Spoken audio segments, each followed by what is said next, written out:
Nilinaw ng Malacanang na hindi direktang nakikipagtulungan ang Pilipinas sa International Criminal Court kaugnay ng pagbibigay ng proteksyon ng Justice Department sa mga testigo laban sa kaso ni dating Pangulong Rodrigo Duterte na may kinalaman sa war on drugs. Yan ang ulat ni Harley Valbuena.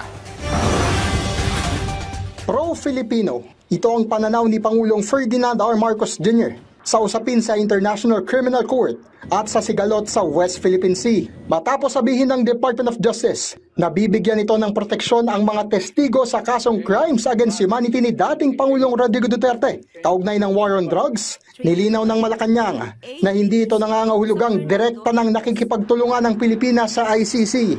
Ayon kay Palace Press Officer Undersecretary Claire Castro, nakatuon ng gobyerno sa pagtulong sa mga kapwa Pilipino upang makamta nila ang hustisya at ito rin ang mismong ninanais ng Pangulo.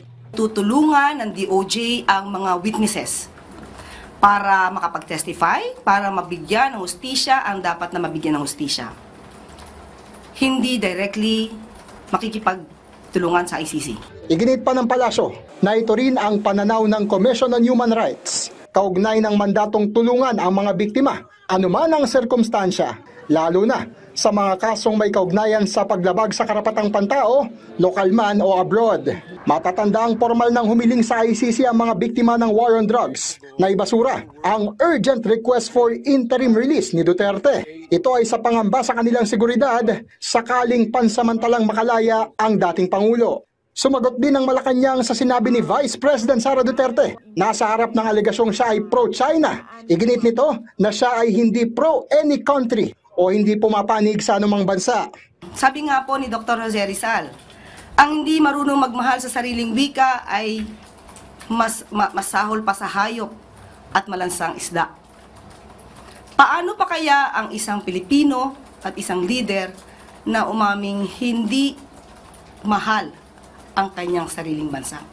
Ano kaya ang kanilang amoy? Giit pa ng palasyo na si Pangulong Marcos ay taas noong ipinagmamalaking siya ay pro-Philippines at naninindigang hindi isusuko ang kahit isang pulgada ng teritoryo ng Pilipinas. Matapos namang tawaging makaluma ni VP Sara ang Philippine National Police dahil sa pagtutok sa police visibility sa mga lansangan sa halip na gumamit ng makabagong teknolohiya tulad ng drones, sinabi ni Yusek Castro na ayon mismo kay PNP Chief Police General Nicolas Torre III, ginagawa na nila ito para sa mabilis na pagresponde. Welcome rin niya ang pangalawang Pangulo na bumisita sa PNP upang makita nito kung gaano kahalaga ang pagpapakalat ng mga pulis sa kalsada. We have already incorporated technologies such as drones and CCTVs in our operations. This had enabled us to build a strong foundation for our quick response.